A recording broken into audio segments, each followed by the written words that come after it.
Emma, don't waste your time. Grandma still thinks Facebook is the internet, irons napkins, and keeps cash hidden in her bra like it's 1943. She tried to mail me a recipe last month, with stamps. It's actually kind of tragic. She's like a walking antique store that never upgraded. They laugh. Full, open-mouthed, no-filter laughter, the kind that doesn't expect consequences. Alright, before we dive into this crazy story, do me a favor, subscribe and tell us where you're watching from. Eleanor didn't flinch. Not in the way they expected. She smiled. The kind of smile women wear when there's nothing left to protect but their dignity. And in that moment, sitting at the far end of her own dining table, surrounded by wine glasses and people who shared her blood, Eleanor Ward disappeared. Not physically. But piece by piece. They didn't notice. Because to them, she wasn't a person anymore. She was a placeholder. A background prop. An outdated version of something they'd already upgraded past. This is a story of erasure, endurance, and eventual eruption. If you've ever been spoken over by people you raised. If you've ever wondered what it would feel like to stop asking for space and simply take it. You're exactly where you need to be. Hit follow. Drop your city in the comments. And stay with us, because this isn't about revenge. It's about rebirth. The clink of forks and the hum of casual cruelty filled the dining room. Eleanor had just tried to tell a story, a harmless, lovely memory about Emma's first Thanksgiving, how she used to hide dinner rolls in her tiny coat pockets, when Lisa cut her down with that high-gloss smile and sharper tone. Now the conversation had moved on. Back to Napa Valley venue options. Designer shoes for the bridal party. Whether the tables at the reception should be rustic oak or polished white. No one circled back to Eleanor's story. No one even noticed she'd stopped talking. After dinner, Eleanor disappeared into the kitchen. She cleaned what wasn't hers, scraped plates she hadn't used, rinsed dishes she hadn't dirted. Her movements were slow but practiced. She'd been making herself useful for decades. It was second nature now. In the guest room, she sat on the edge of the bed with her cardigan still buttoned all the way up. Lisa always set the thermostat low in this room, said Eleanor ran hot. Eleanor knew what it meant. From the hallway, voices again. Lisa's voice, clear and casual. She doesn't need that house anymore. I told Brad we'll flip it when she's gone. I mean, it's basically a 401k with wallpaper. Sentimental value doesn't pay off student loans, right? Eleanor's hand didn't tremble. Her breath didn't quicken. She simply stood, walked to the drawer of the nightstand, and took out a small, old leather notebook. Her husband's journal. Its first page still held the words that once made her feel young. When the kids are grown, we'll go everywhere. She closed the journal. And finally, something inside her opened. There was something rebellious, almost obscene, about Googling "sell my house fast" while sipping tea from a floral cup she'd owned since 1982. Eleanor sat at the kitchen table, the early morning sun barely cracking through the blinds. The world outside was quiet, but inside her chest, something had shifted. Something small but seismic. The search results looked sterile. Realtors, cash buyers, endless links promising no fuss, no drama, just paperwork. Exactly what she wanted. She clicked one. An hour later, she had an appointment scheduled with a real estate agent named Daniel, Tuesday at 3:30. She didn't mention it to anyone. The day passed as usual. Lisa bustled around the house complaining about turkey leftovers and how holiday cleanup is a job in itself. Eleanor nodded, folded linens, and stayed silent. She was practiced at that now, folding herself into the background like wallpaper no one updates. She didn't feel guilty. Not yet. Not even when Lisa tossed out a half-hearted, "Thanks for your help, Mom," before leaving to meet her husband for drinks. Eleanor just nodded again and watched her daughter walk out the door, high heels, shiny SUV keys, confident stride. And not a single clue what was coming. Tuesday came. Eleanor greeted Daniel at the front porch like she was just another widow downsizing, which, on paper, was exactly what she was. He was polite, maybe a decade younger than Lisa, and just professional enough to not ask personal questions. "This is a solid home," he said, stepping into the living room. "Original hardwood floors?" "Yes," Eleanor replied. 1958, my husband laid them himself. She didn't mention that he died in that very room. Or that she'd sat on the sofa for 4 hours the day after his funeral, staring at the grooves in the floor like they were hieroglyphics. Instead, she let Daniel measure walls and windows while she silently ran her fingertips along the old fireplace mantel. Every scratch and chip was a memory. But they were hers. And she didn't owe them to anyone. "Do you have a timeline in mind?" he asked. Eleanor looked him square in the face for the first time. "Yes," she said. "The sooner the better." Quiet sale. No family involvement. Daniel raised an eyebrow. "Understood." She signed the paperwork 3 days later. Wire transfer pending. Keys to be turned in by end of month. Lisa didn't know. Emma didn't know. No one knew. The night the documents were finalized, Eleanor went up to the attic. Boxes lined the walls, decades of photo albums, Christmas ornaments, old school essays. She didn't open them. She didn't flip through the pages or let nostalgia take hold. She just stood in the middle of it all and breathed deeply, like a woman saying goodbye to a language she no longer spoke. Back downstairs, she pulled out her late husband's journal again. This time, she opened to the last page. A half-written itinerary for a trip to Italy. No dates. Just cities. Venice. Florence. Rome. She smiled. Not a wide smile, just a small, resolute one. She'd always imagined seeing the world hand in hand with him. Now, she'd do it with both hands free.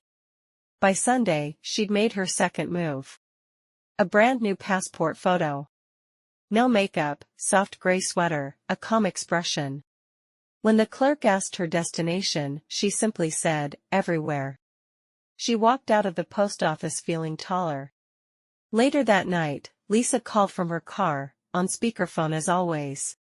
"Mom, I was thinking, we should start clearing out some of your stuff after the wedding. You know, make space. Maybe even convert the garage into a guest house eventually." Brad said. Eleanor cut her off gently. "I'm taking a trip next month." Lisa hesitated. "A trip? Where?" "I haven't decided yet. But I won't be home."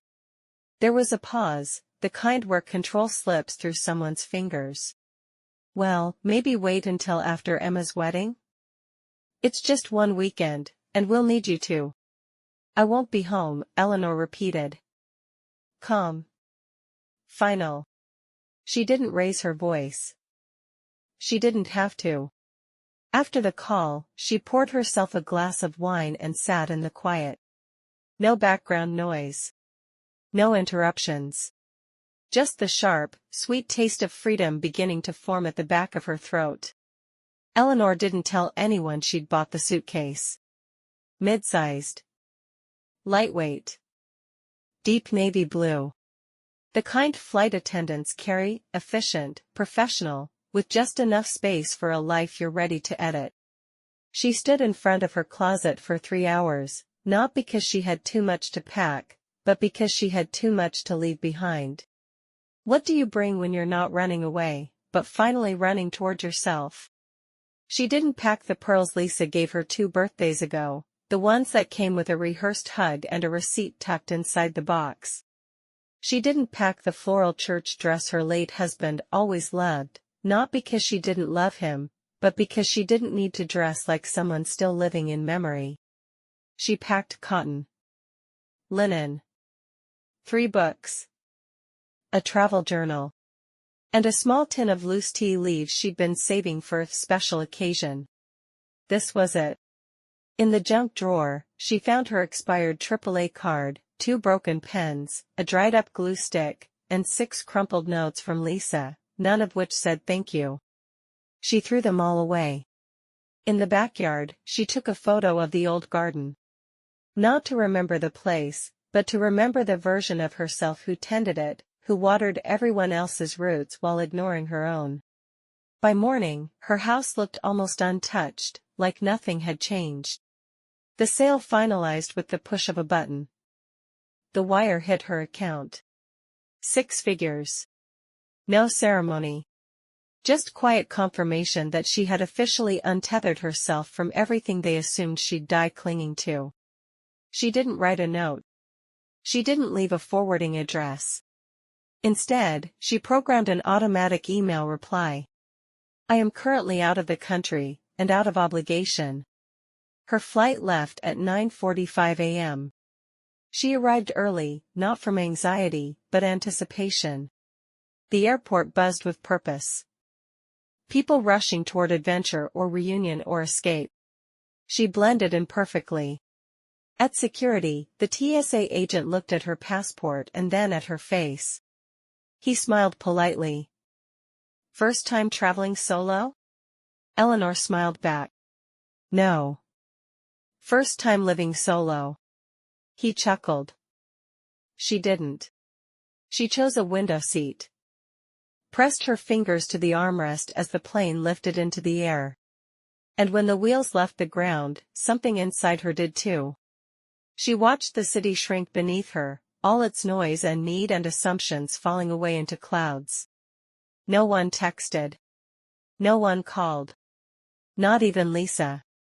She was 67 years old, flying toward Portugal with nothing but a carry-on, a journal, and her late husband's list of dream destinations folded into her wallet. And for the first time in decades, she didn't feel responsible for anyone's happiness but her own. When she landed in Lisbon, it was already dark. The air was warm, salty with sea breeze, and the cab driver smiled when she tried broken Portuguese. He corrected her gently, and she laughed, a real, open laugh, the kind that used to belong to someone she barely remembered being. The hotel room was small, tiled, beautiful.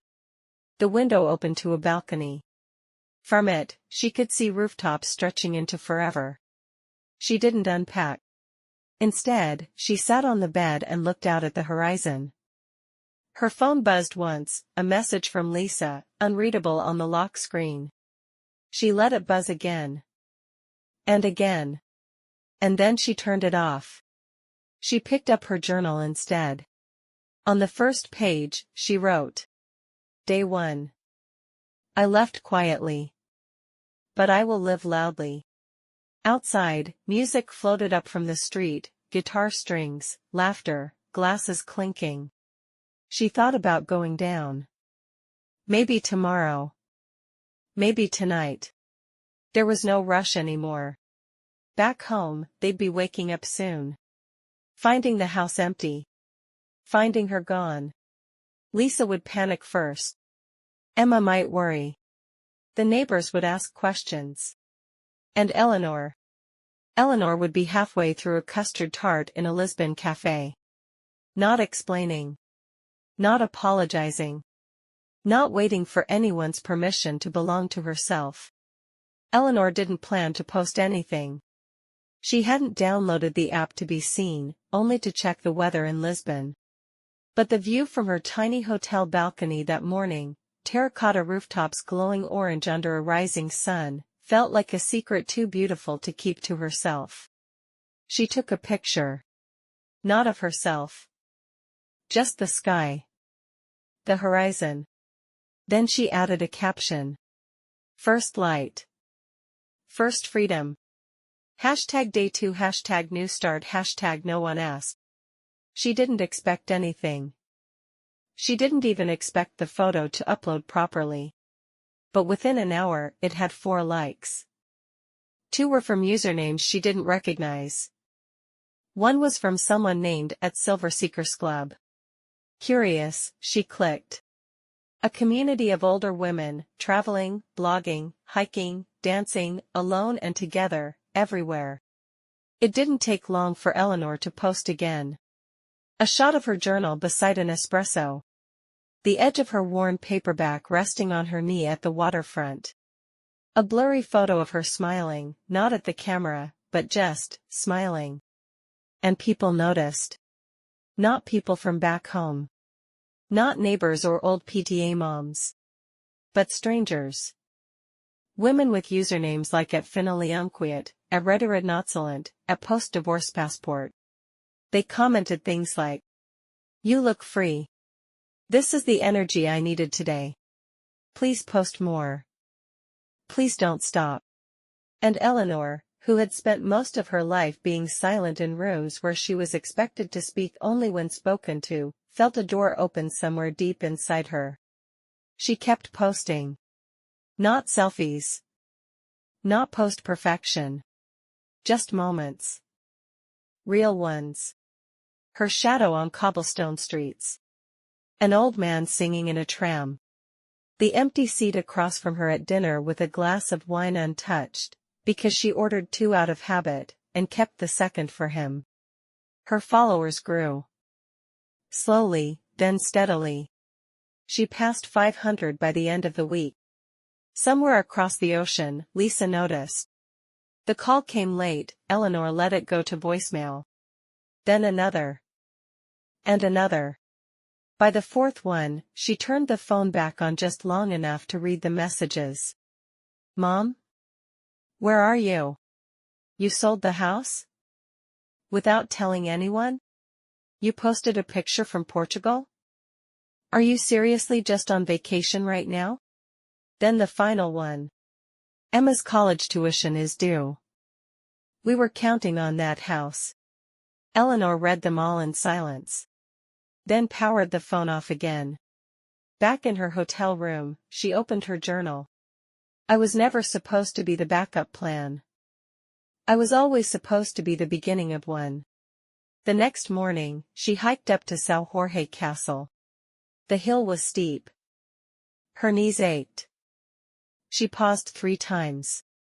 But when she reached the top, she took a picture of the city below, alive, golden, wide open, and posted it with the caption, "Every step was mine. Every breath still is." #WidowWanderer #Eleanor unedited. The photo passed 1,000 likes by midnight. And Lisa? Lisa had to explain to the family that no, she didn't know where her mother was. No, she didn't have access to the funds. And no, the house was no longer in their name. Her voice lost some of its usual sharpness when she talked about it. Not because she was scared. But because, for the first time in years, someone had told her no. And walked away before she could argue. Eleanor stood in front of the mirror in her Lisbon hotel room, hair damp, face clean, no foundation. Just her. 67. Gray roots growing wild. Soft lines around her mouth. A stranger, almost. But not unkind. She tried something she hadn't done in years. She looked at herself, really looked, and whispered. "You didn't disappear. They just stopped seeing you." The next stop was Barcelona. Her hotel overlooked a noisy, charming plaza, children playing soccer until midnight, music drifting from open cafes. It was louder than Lisbon. More chaotic. It made her feel alive in a way she hadn't expected. She signed up for a walking tour the second day.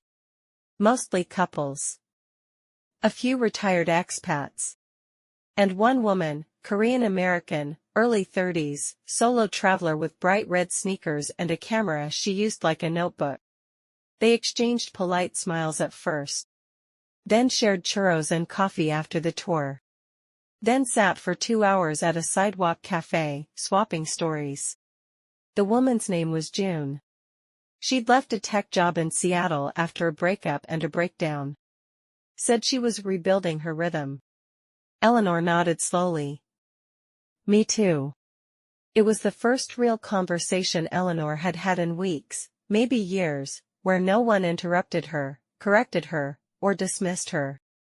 She didn't need to explain herself. She just needed to speak. June followed her on Instagram that night. Commented, "You're the kind of woman I want to become." Eleanor read it twice. Then again. Then sat very still on her balcony as the words sank into her like sunlight. She wasn't invisible anymore. She was magnetic. Back home, Lisa was unraveling. Emails went unanswered. The bank confirmed the wire transfer had gone through. The house was sold. And when she tried logging into Eleanor's accounts, just to check something, she realized the passwords had all been changed. Emma, concerned now, asked, "Is Grandma okay?" Lisa tried to sound casual. "She's just being dramatic. She'll come back. She always comes back." But there was something in her voice that cracked. Because this time Eleanor wasn't threatening to leave. She had. In Spain, Eleanor went dancing, not well. Not gracefully. But joyfully. A flamenco show led to an impromptu tourist lesson afterward, and someone handed her a shawl. She twirled, laughed, missed the beat completely, and still, no one told her to sit down. It was sweaty, imperfect, ridiculous. It was beautiful. Later that night, she posted a video clip. Shaky camera. Her cheeks flushed, her hair messy. The caption read, "I danced badly and didn't die. Hashtag late bloomer moves. Hashtag Eleanor unfiltered." That post exploded. 2,300 likes. Dozens of comments. One from a woman in Oklahoma. "I've been afraid to go out since my divorce. Watching you just gave me permission." And just like that, Eleanor's page was no longer just a travel log. It was a lighthouse. She became a symbol, not of perfection, but of what happens when you finally stop asking for permission to breathe. She cried once that week. Alone. In a museum. There was a painting, nothing famous, just a woman sitting at a window, staring out with eyes full of memory. It looked like her. Or like who she had been. And she stood there, hands clenched around the strap of her purse, and wept silently for everything she had given up, everything she'd lost, and everything she was finally reclaiming. That night, she wrote in her journal, "I am not running away. I am remembering what it feels like to move. To choose. To take up space without apologizing." She didn't post it. Not everything needed to be shared. But the next day, when she filmed a short video answering a follower's question, "Why did you leave?" she looked straight into the camera and said, "Because they thought I wouldn't." The first time Eleanor said no and meant it, truly meant it, she didn't raise her voice. She didn't explain. Didn't soften the edges. Didn't apologize like she used to, adding a polite "maybe later" or "if that's okay." She just said it. No. And then she hung up. Lisa had called from a parking garage, breathless, frantic. Emma's financial aid didn't go through, she said, voice sharp with stress. The tuition's due in 3 days. We were expecting part of that from your equity. I don't understand how you. Why would you sell without telling me? Eleanor sat by the window of her guest house in southern Italy, holding a warm cappuccino, watching morning spill across lemon trees. The sun didn't rush to meet her. The sky didn't explain itself. So she didn't either. I'm not funding your emergencies anymore, Lisa, she said. You're not entitled to the life I didn't live so you could have one. And then, click. She thought the guilt would come. The weight. The stomach ache. The echo of Lisa's voice. But it didn't. It was quiet after the call. Beautifully, blessedly quiet. Later that afternoon, Eleanor met a woman at a vineyard tour, a former nurse from Baltimore named Dolores, 74, freshly widowed, traveling solo for the first time. They talked about regret, and how many forms it took. About how women are taught to measure worth by who depends on them. And how long it takes to realize that sometimes the most dangerous weight isn't loneliness. It's obligation. I thought I'd feel selfish, Eleanor said. Dolores nodded. I thought I'd feel lost. They clinked glasses. Both were wrong. The vineyard posted a photo of them laughing under a fig tree. Eleanor reshared it with a new caption. I thought I was late to my life. Turns out, I'm right on time. Hashtag late departure early arrival hashtag Noah's power. Meanwhile, Lisa's messages changed tone. Gone was the condescension. In came the guilt. The veiled desperation. I get it. You're upset. I didn't mean what I said at Thanksgiving. Emma misses you. She cried when we told her you weren't coming back. Fine. You made your point. Can we at least talk like adults? Eleanor didn't reply. Not out of cruelty. But because some apologies are just negotiations in disguise. Instead, she donated $10,000 anonymously to a nonprofit that helped first-generation college students. And when they emailed asking for a name to print on the scholarship certificate, she wrote, in honor of all the women who stayed too long. At night, she began writing again. Not just in her journal, but in essays. She submitted one, raw and honest, to an online travel magazine for women over 50. It was published 3 weeks later. Title: What Happens When You Leave and Don't Go Back? It went viral. Her follower count doubled. Podcast invites rolled in. She said yes to 2, both remote. She recorded from a balcony in Florence, the wind in her hair, the Duomo behind her like a witness. One of the hosts asked, "What would you say to your younger self?" Eleanor thought for a long moment, then said, "You didn't need to become anyone else to deserve rest." That evening, a comment appeared on one of her posts. From Emma. Not Lisa. I found your story. I think I finally understand. Can I call you sometime, just to listen? Eleanor didn't reply right away. She read the comment twice. Then closed her phone and walked to dinner alone, under string lights, with no reservations and no one to impress. She ordered pasta, a glass of red, and tiramisu. She didn't need conversation. She had peace. And peace, after a lifetime of performance, felt like rebellion. Eleanor stood at the edge of the wooden bridge in Kyoto, hands wrapped around a small folded paper crane. The air was cool. The kind that tastes like memory. Quiet, respectful, ancient. The trees whispered in gold and crimson around her, their autumn leaves dancing on the breeze like little reminders that change is not only inevitable, it can be beautiful. She hadn't planned to come here. Not to Japan. That was his dream. Her husband used to talk about Kyoto like it was something sacred. Not just a place, but a feeling. A space where stillness was allowed, where silence wasn't a punishment but a gift. After he died, she'd folded that dream away with his shirts. Packed it in a box she never opened. And yet, here she was. Breathing it in.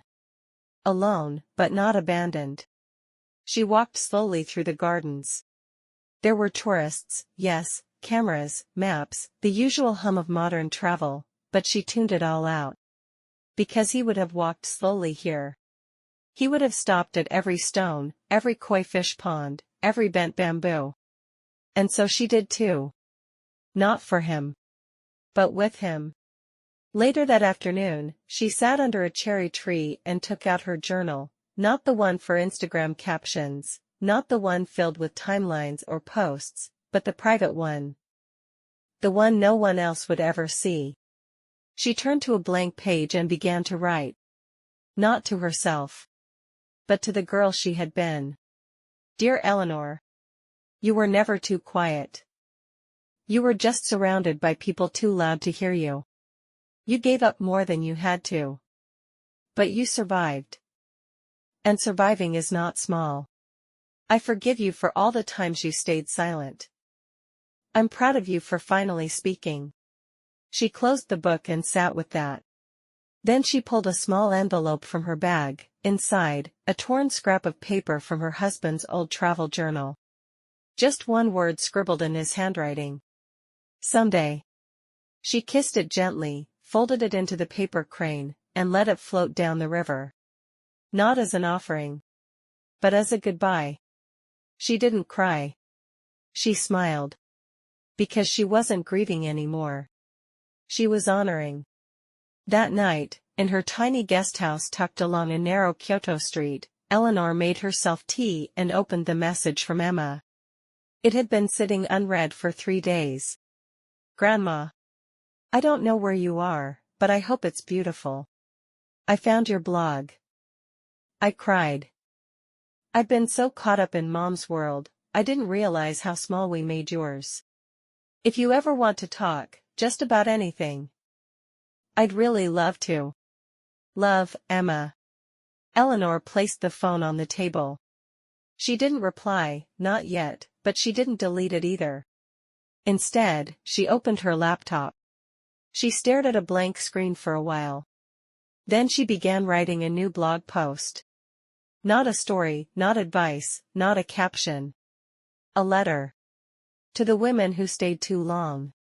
And the daughters who never asked why. She wrote until her fingers ached. She didn't check for spelling. Didn't reread. She just pressed publish. The next morning, it was already being shared. Across forums, widow support groups, book clubs, even LinkedIn. Someone called her brave. But Eleanor didn't feel brave. She felt real. And that was enough. When she stepped outside that morning, Kyoto was soft with mist. She walked toward the temple down the road, shoes clicking gently against stone. And in that quiet, she realized something she hadn't known until now. She wasn't just saying goodbye to grief. She was saying goodbye to the version of herself that believed grief was all she had left. It started with a caption. Not long. Not poetic. Just 10 words that hit harder than any photo she'd ever posted. You don't owe your children what they expect from you. It went viral in under 12 hours. Not because it was controversial, but because it was honest. Too honest for the curated world of picture-perfect parenting. Too raw for those raised on guilt and obligation. Comments came fast. I felt this in my bones. My mother died trying to please us. Shared this with every woman I know over 50. Eleanor didn't reply to any of them. She was busy writing something else. Her final post. Not because she was done, but because she was ready. It took her 4 days to write. Not because she didn't know what to say. But because she wanted to say it right. Not dramatic. Not scathing. Not small. Just the truth. When she finally hit publish, it was a simple video. No background music. No soft filters. Just Eleanor, sitting on a bench in Morocco. Sunlight on her face. A scarf wrapped gently around her hair. Stillness in her voice, not shakiness. My name is Eleanor Ward. I was a teacher for 31 years. A wife for 42. A mother for 38. I have cooked more meals than I can count. Folded thousands of shirts. Held my tongue more times than I should have. I did everything I was taught to do. And still, I became invisible. Until I stopped asking who I was allowed to be, and remembered who I already was. She paused. This is not revenge. This is release. Then she smiled. I've used the proceeds from my house, not to buy silence, but to create possibility. Today, I'm donating the remainder of my funds, over $60,000, to a new education trust for underprivileged girls. Girls who remind me of the students I used to teach. Girls who remind me of who I was, before I forgot. Her smile softened, not sad, just resolved. To my daughter, if you're watching this, I hope you finally understand. You didn't lose me. You just never looked. And then the screen faded to black. No dramatic music. No credits. Just a quiet logo, the Eleanor Fund. The internet caught fire. Influencers shared it. Elder rights groups praised it. Podcasts quoted it. Women messaged her by the thousands. Some called her a rebel. Some, a heroine. Some, a traitor. She ignored the noise. Back in the States, Lisa saw the video in a forwarded group chat. It took her a minute to realize what she was watching. And then her mouth went dry. The house. The money. Gone. Not just spent, given away. Not buried in a trust for the family. Not invested in Emma's future. Given, to strangers. Strangers who didn't mock Eleanor's stories.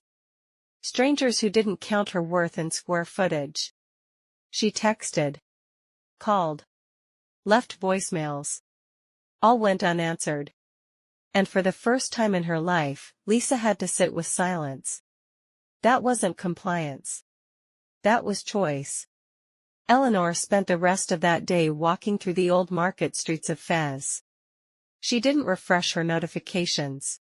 She didn't reread the article naming her the accidental icon. She bought tea from a woman with kind eyes. Laughed with a little boy chasing a pigeon. Took a photo of a narrow alleyway painted in deep turquoise. Later that night, she posted it with a single line. Legacy isn't what you leave behind. It's what you free yourself from before you go. Hashtag no permission needed. The airport terminal smelled like coffee and antiseptic and exhaustion. Eleanor walked slowly, her steps soft against polished tile. She wasn't arriving. She was leaving again, a short layover in New York before heading to her next destination. She didn't tell anyone she was coming through. She didn't think she needed to. But Lisa knew. And she was waiting. Eleanor spotted her before Lisa saw her, leaning against a column near baggage claim, pacing slightly, phone clutched in one hand like it owed her answers. Same sleek coat. Same carefully practiced expression. A woman used to being heard. Used to being obeyed. But not lately. Eleanor kept walking. It wasn't until she passed directly in front of her that Lisa turned, eyes flashing with the kind of disbelief that isn't really surprise, just insult. Seriously? She snapped. You weren't even going to call? Eleanor paused, then looked at her daughter, really looked. Lisa hadn't aged so much as hardened. Her voice had always been sharp, but now it was brittle. Control slipping in the cracks. No, Eleanor said quietly. I wasn't. Lisa scoffed. Wow. Just, wow. She waited, arms folded, for guilt. For explanation. For Eleanor to do what she'd always done, fold, soften, reach. It didn't come. I watched your video, Lisa added. Nice performance. It wasn't a performance, Eleanor said. It was the truth. Mine, anyway. Oh come on, Lisa hissed. You humiliated me. You made this whole thing public. You think you're some kind of symbol now? You're being selfish. Eleanor nodded slowly, not in agreement, but in understanding. There it was. The word women are handed the moment they choose themselves, selfish.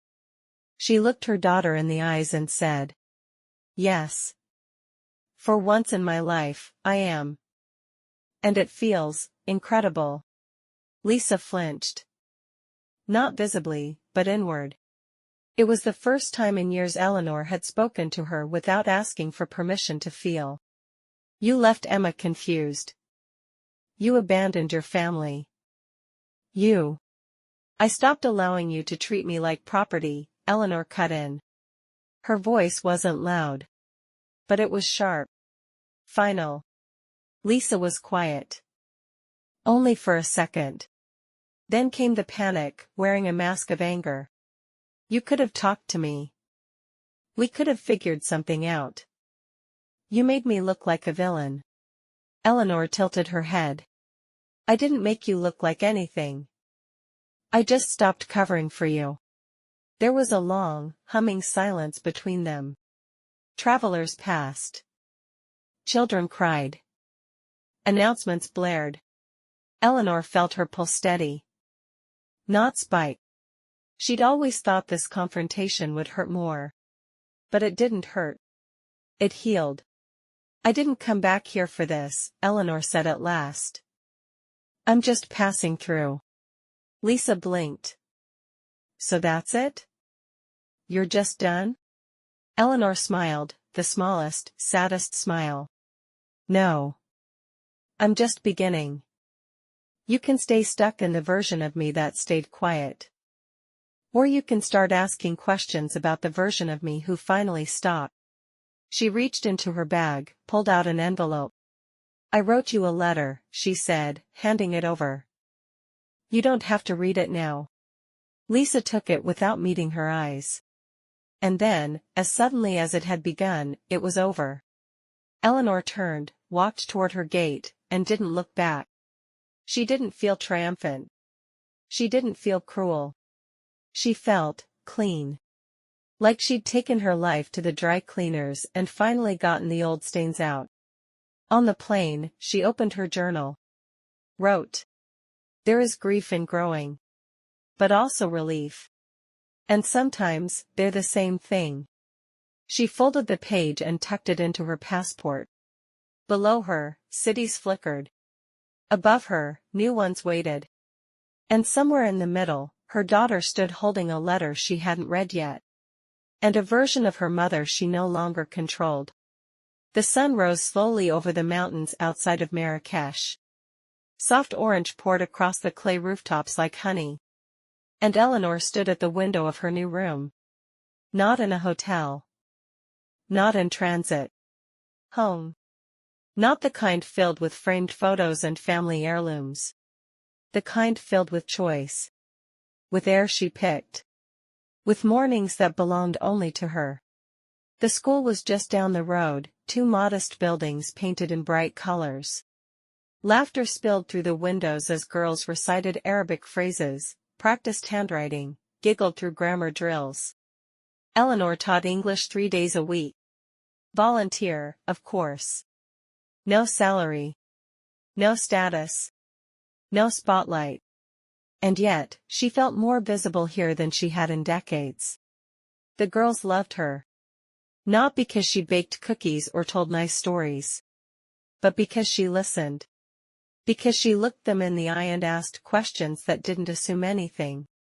One girl, Amina, just 12, brave and blunt, once asked her, "Why do American women cry when they're free?" Eleanor paused for a long time. Then said, "Because for a while, we don't believe we are."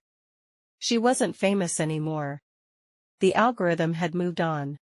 A younger widow had gone viral for paragliding naked in Costa Rica, and the internet crowned her its new grandmother rebel. Eleanor didn't mind.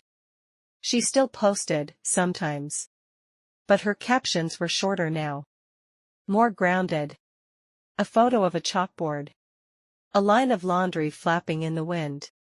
The face of a girl who just wrote her first sentence in English. I have a voice. Back in the US, Emma kept in touch. Not often. Just enough. Sometimes a message. Sometimes a question. Always a kindness. They didn't talk about Lisa much. Eleanor never asked what she thought of the letter. She figured if Lisa ever wanted to speak, not talk, not defend, but speak, she'd know how to find her. But Eleanor wasn't waiting.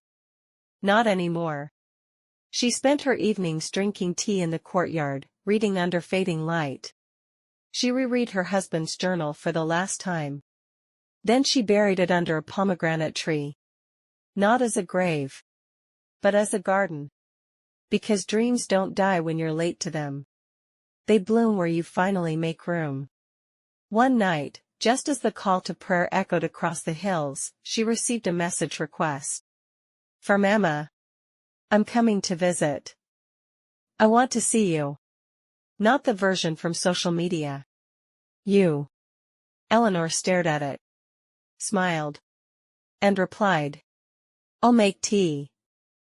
You bring your questions. The next morning, she walked to school with the sun warming her back. No makeup. No pearls. Just herself. The girls greeted her with notebooks and broken verbs and wild hope. She corrected their grammar. Taught them idioms. Told them they were allowed to be loud.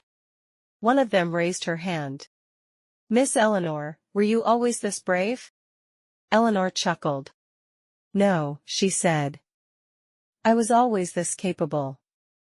Brave came later. And when the bell rang, and the girls ran off into the day, Eleanor sat in the empty classroom alone. She didn't cry. She closed her eyes and breathed. Not because she had to. Because she could. The world hadn't changed. But she had. And in the end, that was enough. Because Eleanor Ward was never mild. She was never easy. She was just quiet. Until she chose not to be.